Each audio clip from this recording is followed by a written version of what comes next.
Nunca esperé que la muerte de mi abuelo causara tal caos en nuestra familia, pero supongo que el dinero y la herencia tienen una manera de sacar lo peor de la gente. Mi nombre es Pamela, tengo 28 años, trabajo como diseñadora gráfica. Hasta hace poco, pensaba que tenía una familia bastante normal. Están mis padres, Linda y Robert, y mi hermano mayor, Matthew, que tiene 32 años y trabaja en finanzas. No éramos la familia más unida, pero nos llevábamos lo suficientemente bien. Todo comenzó hace un mes cuando mi abuelo falleció. El abuelo Jim era el padre de mi madre y siempre fue mi persona favorita. De niña pasaba innumerables fines de semana en su casa, donde me dejaba juguetear con varios mecanismos y relojes. Tenía este enorme reloj de pared antiguo que me obsesionaba. Lo desarmaba tornillo por tornillo y luego lo volvía a armar. A veces incluso lo reparaba cuando dejaba de funcionar correctamente, pero lo que realmente me fascinaba era el reloj que siempre usaba, un Rolex que nunca se quitaba de la muñeca. Era hermoso y constantemente le pedía que me lo dejara probar. Algún día, cuando seas grande, este reloj será tuyo, me dijo una vez cuando tenía unos 12 años. Repitió esta promesa varias veces a lo largo de los años, asegurándose siempre de que mis padres y Matthew lo oyeran también. La relación entre mis padres y el abuelo Jim se deterioró cuando tenía poco más de 20 años. Empezaron a presionarlo para que vendiera su casa y compartiera la riqueza mientras aún estaba vivo. Estas conversaciones siempre terminaban en discusiones con mi madre saliendo furiosa y mi padre murmurando sobre lo egoísta que estaba siendo el abuelo. Eventualmente, el abuelo vendió su casa, pero en lugar de darle el dinero a mis padres, lo usó para mudarse a una comunidad de jubilados de lujo, donde vivió cómodamente hasta su muerte. Durante esos últimos años, yo fui la única que lo visitó regularmente. Cuando el abogado nos llamó a todos para la lectura del testamento, la tensión en la habitación era tan espesa que se podía cortar con un cuchillo. Mis padres estaban sentados rígidamente, claramente esperando ser mencionados prominentemente. Matthew estaba desplomado en su silla tratando de parecer desinteresado, pero fracasando miserablemente. El abogado se aclaró la garganta y comenzó a leer. A mi nieto Matthew le dejo mi Rain y Robert SV 2020. Matthew se enderezó inmediatamente, con una sonrisa extendiéndose por su rostro. El coche valía al menos $70,000. A mi nieta Pamela le dio mi reloj Rolex Datejust de Omie no Sute, Chinze Chishase. Todos en la habitación se giraron para mirarme. Un Rolex de 1956. Incluso yo sabía que eso debía valer algo sustancial. Y a mi hija Linda y a su marido Robert, continuó el abogado, les dejo mi sincero deseo de que hayan aprendido el valor de la familia por encima de la fortuna. Eso fue todo, nada más para mis padres. La habitación quedó en silencio por un momento antes de que mi madre se levantara, con la cara roja de ira. Esto es ridículo. Eso debería ir a Matthew. Es un reloj de hombre. El abogado simplemente se encogió de hombros. El testamento es muy claro, señora Davis. Después de que salimos de la oficina del abogado, Matthew me acorraló en el aparcamiento. Vamos, Pam, ese reloj no tiene sentido para ti. Dámelo a mí, lo usaré para recordar al abuelo. No, dije con firmeza. El abuelo quería que yo lo tuviera. Pero es un reloj de hombre, insistió Matthew, haciéndose eco de nuestra madre. ¿Qué vas a hacer con él? Quedármelo, respondí, justo como quería el abuelo. Durante las siguientes semanas, no pude escapar del acoso de mi familia. Cada llamada telefónica, cada cena familiar, la conversación siempre giraba en torno a la situación del reloj, como mi madre había empezado a llamarla. Mientras tanto, decidí investigar un poco en Internet. Cuanto más leía, más me daba cuenta de que el Rolex del abuelo podría ser algo realmente especial. Según varios foros y sitios de subastas, un Rolex Datejust de 1956 en buenas condiciones podría valer decenas de miles de dólares. Decidí consultar a un experto, así que concerté una cita con un tasador de relojes certificado en el centro. Cuando coloqué el Rolex del abuelo en el mostrador, los ojos del tasador se abrieron ligeramente. Esta es una pieza hermosa, dijo, examinándola cuidadosamente. El Datejust fue revolucionario cuando salió. El primer reloj de pulsera resistente al agua y de cuerda automática que mostraba la fecha y el día de la semana. A menudo se les llama relojes presidenciales porque muchos presidentes de Estados Unidos los han usado. Continuó su examen, revisando el movimiento y el estado de la esfera. Cuando finalmente levantó la vista, su expresión era seria. En esta condición, con sus piezas y esfera originales, este reloj vale aproximadamente $50,000, posiblemente más para el coleccionista adecuado. Casi me caigo de la silla. $50,000 por un reloj. De repente entendí por qué mi familia estaba tan desesperada por echarle mano. Pero cuando salí de la oficina del tasador, supe que no lo vendería, al menos no a menos que fuera absolutamente necesario. Esto no era solo una valiosa pieza de tiempo, era una conexión con mi abuelo y la relación especial que habíamos compartido. El acoso de mi familia no cesó. En todo caso, empeoró después de que me negué a entregar el reloj del abuelo. Matthew me llamaba casi a diario, su tono alternando entre hacer que me sintiera culpable e ira absoluta. No es justo que el abuelo te lo dejara a ti en lugar de a mí, se quejó durante una llamada particularmente molesta. Sabes que yo era su único nieto. Y tú conseguiste su Range Rover, le recordé. Eso vale más que el reloj. Ese no es el punto, argumentó Matthew. El reloj es una reliquia familiar, un reloj de hombre. No tiene sentido que tú lo tengas. Le colgué a mitad de la frase. Esto se estaba volviendo agotador. Mis padres no eran mejores. Mamá llamaba con largos discursos sobre hacer lo correcto para la familia, mientras que papá adoptaba un enfoque más directo, diciéndome que estaba siendo innecesariamente difícil y causando problemas. Una noche, después de una confrontación particularmente desagradable con los tres durante una cena familiar, llegué a mi punto de ruptura. Se habían confabulado contra mí, con Matthew afirmando dramáticamente que el reloj sería su manera de mantener al abuelo cerca y honrar su memoria. Mis padres asintieron. Mientras conducía a casa esa noche, una idea comenzó a formarse en mi mente.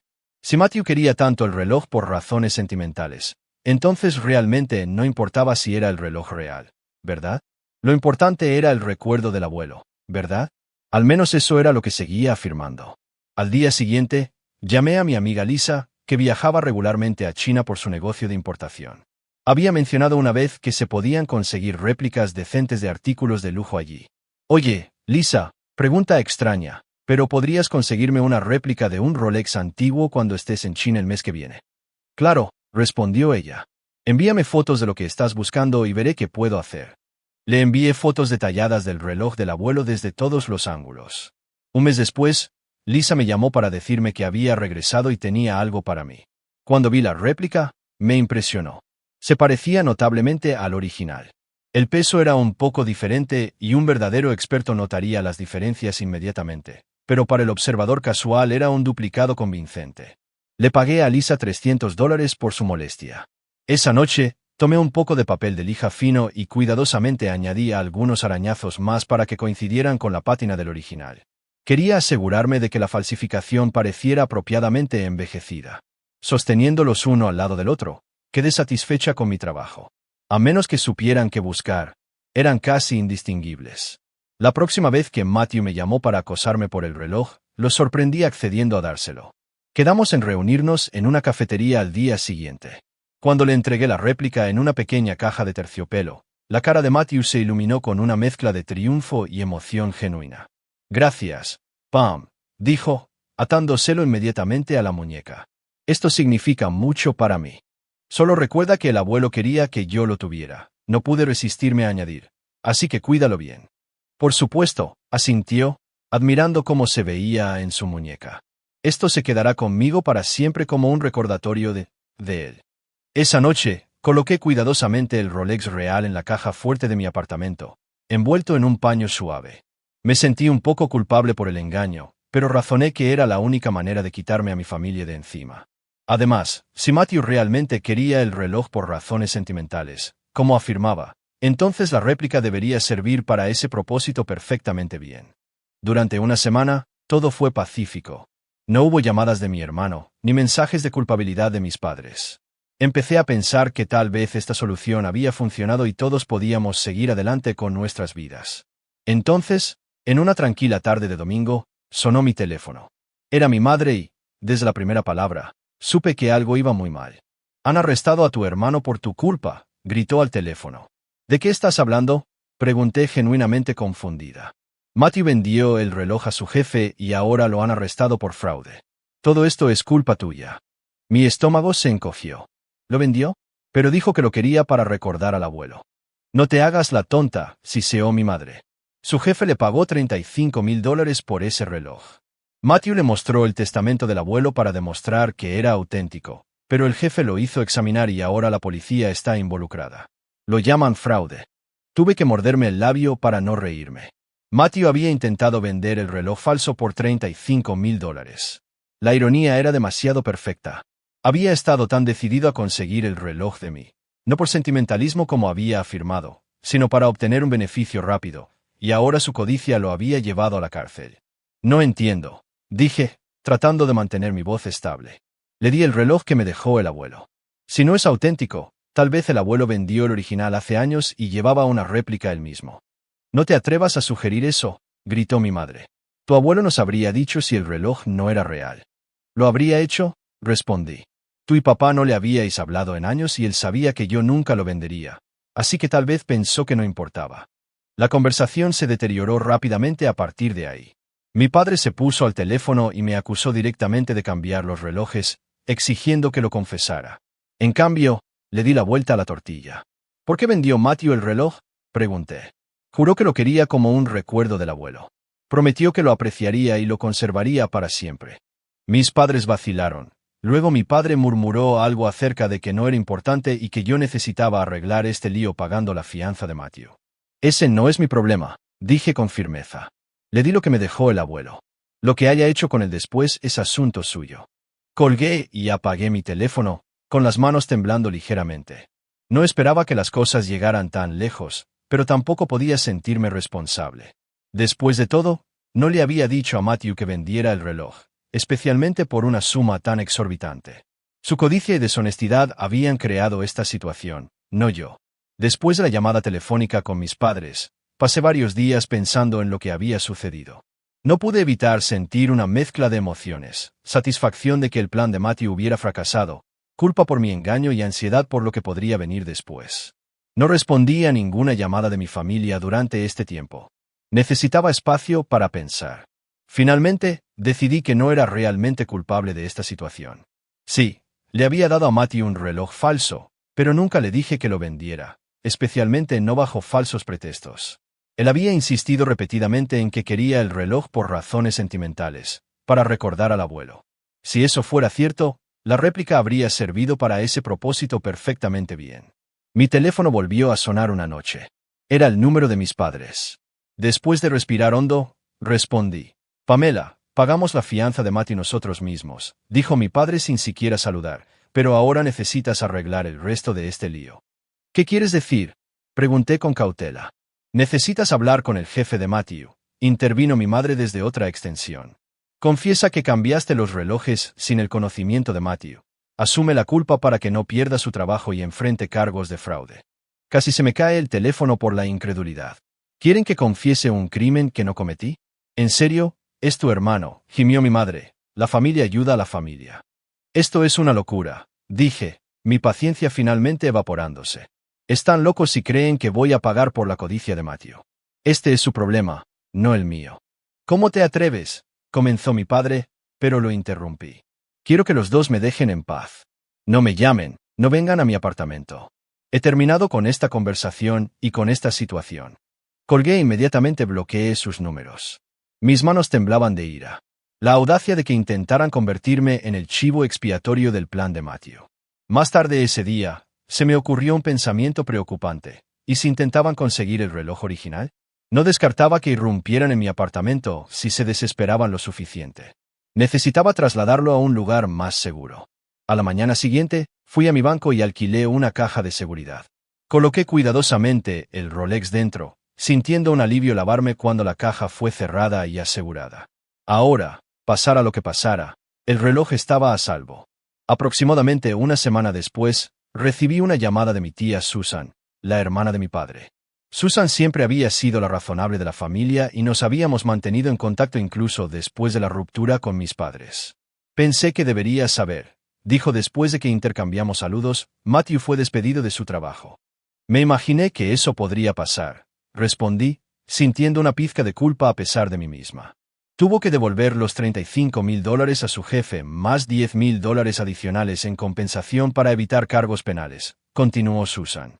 Vendió el SUV de tu abuelo para cubrirlo. Sentí una mezcla de reivindicación y lástima. Eso es desafortunado, dije con frialdad. Tus padres todavía están muy enojados, me advirtió Susan. Te están culpando por todo. Déjalos, dije con un suspiro. Me han estado llamando de nuevo exigiendo que le pague a Matthew los $10,000 que tuvo que darle a su jefe. ¿Y lo harás?, preguntó Susan, con tono neutral. Absolutamente no. Les dije que no tienen ninguna prueba de que el reloj fuera real en primer lugar. El abuelo no tenía ninguna documentación al respecto. Si quieren hacer reír a un juez, son bienvenidos a llevarme a los tribunales. Susan se rió suavemente. No harán eso. Solo están tratando de intimidarte. En los días que siguieron, me tomé un tiempo para analizar toda la situación desde un punto de vista legal. Estaba libre. Mi amiga Lisa había pedido la réplica de China, no yo. No había documentación que demostrara la autenticidad del reloj original del abuelo. Lo más importante, no le había dicho a Matthew que vendiera el reloj o afirmara que era auténtico. Él había hecho eso completamente por su cuenta. Mientras tanto, según Susan, mis padres habían comenzado una campaña de desprestigio contra mí con la familia extendida. Le estaban diciendo a cualquiera que quisiera escuchar que había tendido una trampa deliberadamente a mi hermano, que era codiciosa y vengativa. Pero su plan fracasó espectacularmente. La mayoría de nuestros familiares sabían exactamente qué tipo de personas eran mis padres: mezquinos, ávidos de dinero y manipuladores. Todos habían presenciado cómo mis padres habían acosado al abuelo para que vendiera su casa y cómo sus incesantes demandas lo habían llevado a cortar lazos con ellos. Todos sabían que yo era la única que había mantenido una relación con el abuelo en sus últimos años, visitándolo regularmente en la comunidad de jubilados. Uno por uno, los familiares llamaron para decirme que estaban de mi lado. Mi prima Emily me contó que cuando mis padres se acercaron a su padre para pedirle un préstamo para ayudar a Matthew, él se había reído en sus caras. Susan volvió a llamar unas semanas después para actualizarme sobre la situación de Matthew. Había estado luchando por encontrar un nuevo trabajo, ya que su antiguo jefe se había asegurado de que se corriera la voz sobre lo que había sucedido. Sus ahorros se habían agotado por el pago de la compensación y ya no podía pagar su apartamento. Se mudó de nuevo con tus padres el fin de semana pasado, me dijo Susan. Están todos miserables juntos en esa casa. Ese no es mi problema, dije sintiendo un destello de la vieja culpa, pero haciéndola a un lado. Ellos tomaron sus decisiones, al igual que yo tomé las mías. Lo sé, respondió Susan suavemente. Solo pensé que deberías saberlo. Después de colgar, fui al armario de mi habitación y saqué un viejo álbum de fotos. Había una foto del abuelo y yo cuando tenía unos 10 años, sentados en su banco de trabajo. Yo estaba concentrada intensamente en el funcionamiento interno de su reloj de pared mientras él me observaba con un orgullo inconfundible. Su Rolex era visible en su muñeca, captando la luz. Tenías razón sobre muchas cosas, abuelo, le susurré a la fotografía, incluyendo que miembros de la familia merecían tu confianza. Cerré el álbum sintiendo una sensación de paz apoderarse de mí. Había honrado los deseos de mi abuelo, protegido lo que me había confiado y me había defendido contra la manipulación de mi familia. Eso era algo de lo que estar orgullosa. Habían pasado 3 meses desde el fiasco del reloj y mi vida se había asentado en una nueva normalidad. Cambié mi número de teléfono, me mudé a un apartamento diferente en la ciudad y me concentré en construir relaciones con los miembros de la familia que me habían apoyado. No había hablado con mis padres ni con Matthew desde nuestra última confrontación y me sorprendió lo mucho más ligera que me sentía sin su constante presencia en mi vida. Un sábado por la mañana, mientras tomaba café en mi cafetería favorita, me encontré con mi primo Tyler que vivía en el mismo barrio. Hola, extraño, dijo deslizándose en el asiento frente a mí. ¿Cómo te has estado manteniendo? Mejor de lo que esperaba en realidad, respondí honestamente. ¿Qué tal tú y cómo va el resto del drama familiar? Tyler resopló. Oh, ¿no has oído lo último? El tío Robert y la tía Linda le han estado diciendo a la gente que estás cambiando de opinión, que te sientes culpable y que planeas devolverle el dinero a Matthew. Casi me atraganto con mi café. ¿Qué? Eso es completamente falso. Tyler se encogió de hombros. Se están desesperando. Nadie les está prestando dinero ya y Matthew todavía no puede encontrar un trabajo decente. Lo último que supe es que está trabajando a tiempo parcial en una gasolinera. Sentí una punzada momentánea de simpatía por mi hermano, rápidamente seguida por el recordatorio de que él se había buscado esto. Eso es desafortunado, pero no es mi problema. No, no lo es, estuvo de acuerdo Tyler. Todo el mundo sabe que están mintiendo de todos modos. Incluso los viejos amigos de Matthew han comenzado a evitarlo. Resulta que a la gente no le gusta estar cerca de alguien que trató de estafar a su propio jefe. Charlamos un rato más sobre temas más felices, el nuevo ascenso de Tyler, mis últimos proyectos de diseño gráfico, planes compartidos para visitar a Susan para el Día de Acción de Gracias. Se sentía bien mantener algunas conexiones familiares intactas. Cuando llegué a casa, encontré una carta en mi buzón sin remite. Curiosa, la abrí y encontré una invitación formal a una sesión de mediación solicitada por mis padres para resolver la disputa familiar en curso. Había una nota manuscrita en la parte inferior con la letra distintiva de mi madre. Por favor, Pamela, por el bien de la familia. Arrugué la invitación y la tiré a la basura. No había nada que mediar. Querían dinero y yo no se lo iba a dar. Era así de simple. Más tarde esa noche, sonó mi timbre inesperadamente. Cuando revisé la cámara del intercomunicador, me sorprendió ver a Matthew parado allí, con un aspecto más delgado y demacrado de lo que recordaba. Mi primer instinto fue ignorarlo, pero la curiosidad pudo más. Le di al timbre para que subiera, pero decidí reunirme con él en el pasillo en lugar de dejarlo entrar en mi apartamento. ¿Cómo encontraste mi nueva dirección?, exijo cuando salió del ascensor. Susan, admitio. Le rogué. Le dije que solo quería hablar. Tomé nota mental de tener una conversación seria con nuestra tía sobre los límites. ¿Qué quieres, Matthew? Quería disculparme, dijo sin mirarme a los ojos. La cagué mucho. Crucé los brazos y me apoyé en la pared esperando que continuara. No debería haber intentado vender el reloj, continuó. Eso estuvo mal. Fui codicioso y estúpido. Sí, lo fuiste, estuve de acuerdo fríamente. Eso es todo. Matthew levantó la vista, un destello de la vieja ira cruzando su rostro antes de que lo controlara. Mira, sé que cambiaste los relojes, debes haberlo hecho, pero no estoy aquí por eso. Estoy aquí porque necesito un nuevo comienzo lejos de mamá y papá. Me están volviendo loco. Casi me reí. ¿Y qué tiene eso que ver conmigo? Necesito dinero para un depósito de seguridad en un apartamento, dijo, las palabras saliendo a borbotones. Solo, te lo devolveré una vez que consiga un trabajo mejor. Ahora sí me reí. Debes estar bromeando. Después de todo lo que pasó, ¿crees que te voy a dar dinero? Tienes el reloj real del abuelo, exclamó, su voz elevándose. Vale una fortuna y tú solo estás sentada sobre él mientras yo estoy sufriendo. Y ahí estaba, el verdadero Matthew, la persona egoísta y con derechos que no había aprendido nada de esta experiencia. Creo que deberías irte, dije con firmeza, y no vuelvas. No me llames, no me escribas, no le pidas a Susan mi información de contacto. Hemos terminado. Bien, escupió, pulsando repetidamente el botón del ascensor. Sea así, pero te arrepentirás de esto, Pamela. Esto no ha terminado. Lo vi irse sintiéndome más triste que enojada. Mi hermano nunca iba a cambiar. Siempre estaría buscando la salida fácil, siempre culpando a los demás por sus problemas. Una semana después, recibí una carta certificada de un abogado que representaba a mis padres. Amenazaban con demandarme por el valor del reloj Rolex auténtico más daños por la angustia emocional causada a Matthew. Reenvié la carta a mi propio abogado, quien me llamó al día siguiente riendo entre dientes. No tienen un caso, me aseguró. No hay documentación de la autenticidad del reloj, no hay prueba de que hayas cambiado nada y tu hermano cometió un claro acto de fraude independiente de cualquier cosa que supuestamente hayas hecho. Les enviaré una respuesta contundente, pero dudo que esto llegue a ninguna parte. Tenía razón. Después de la respuesta de mi abogado, las amenazas cesaron. Escuché a través de Susan que mis padres habían consultado a 3 abogados diferentes, todos los cuales les dijeron esencialmente lo mismo. No tenían un caso y perseguirlos sería una pérdida de dinero. Claramente no tenían mucho dinero. Cuando llegó la primavera, decidí que era hora de hacer un viaje al banco y recuperar el reloj del abuelo de la caja de seguridad. No lo había mirado desde aquel día hace meses en que lo había guardado para mantenerlo seguro.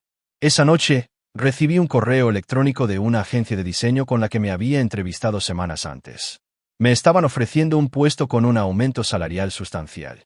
Significaba mudarme a Chicago, lejos del remanente del drama, de mi familia.